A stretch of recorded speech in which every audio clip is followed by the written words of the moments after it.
हाँ जी, तो अब हम ईडीएम पढ़ने वाले हैं। सभी बच्चे लिख देंगे EDM EDM EDM EDM EDM chat में फटाफट से। अब इसकी हिंदी क्या होती है पता है आपको? आप सबने सुन रखी है, देखना मैं आधी बोलूंगी, घर बैठे बैठे आप सबने बचा हुआ आधा बताना है, मुझे सुनाई दे जाएगा। आप प्यार से ईमानदारी से बोलोगे तो आपकी आवाज मुझ तक आ जाएगी, ठीक है? अब मैं आधा बोल रही हूं।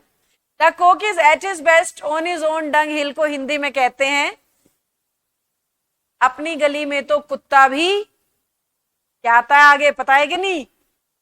अपनी गली में कुत्ता भी,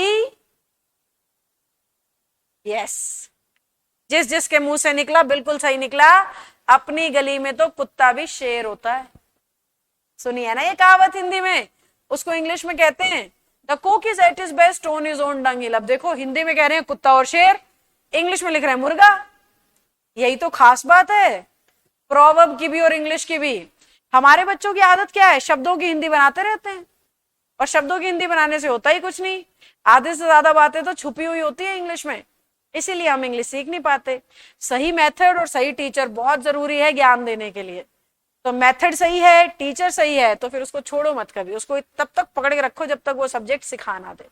अब इसका ये मतलब बना कैसे मैम, आओ समझाती हूँ, ध्यान से मुझे सुनना।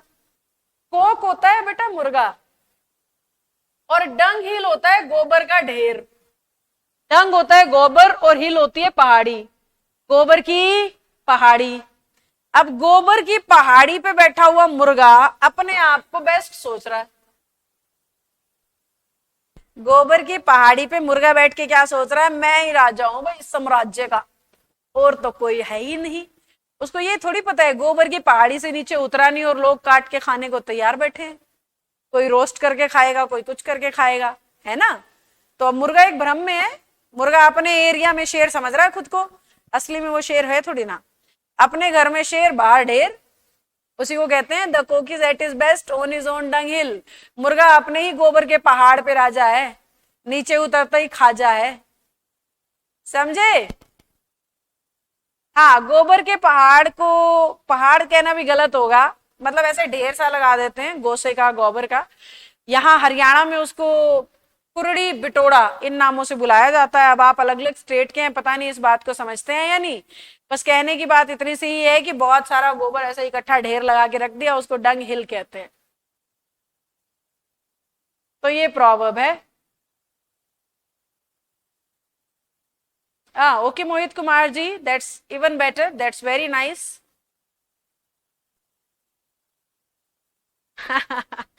यस गिरीक। चलिए तो बताओ प्रॉवर्ब का मतलब समझ में आया कि नहीं आया? जल्दी से बताइए। तो प्रॉवर्ब क्या हुई? शब्दों का ग्रुप जिसका मीनिंग शब्दों जैसा नहीं होगा, शब्दों से बिल्कुल अलग होगा पर पूरा होगा। चलो बोर्ड पे स्पेस है, एक प्रॉवर्ब और लिख देती हूं। Out of frying pan into the fire. Out of frying pan into the fire. Out of frying pan into the fire का मतलब होता है आसमान से गिरा खजूर पे अटका, आसमान से गिरा खजूर पे लटका। अब इंग्लिश में देखो ना आसमान है ना खजूर। यही प्रॉवर्ब की खासियत है, शब्द कुछ और अर्थ कुछ और। अब आसमान से गिरा खजूर में अटका, इसका मीनिंग कैसे बना? Out of frying pan, frying pan समझते हो जिसमें दाल वगैरह फ्राई करती है मम्मी घर में। फ्राइंग पैन से निकला और आग में गिरा। फ्राइंग पैन से उछला और कहां जाके गिरा? आग में गिरा। तो क्या हुआ, एक मुसीबत से निकला दूसरी में जा गिरा। यही तो है, आसमान से गिरा और खजूर में जा अटका। एक मुसीबत से बचा दूसरे में फंस गया, एक तरफ कुआं दूसरी तरफ खाई। इसी को कहते हैं आसमान से गिरा खजूर में अटका। Out of frying pan into the fire. चलो थम्स अप डालो अगर यहां तक सबकी ठीक ठीक सी दोस्ती हो गई है इंग्लिश से और मुझसे भी।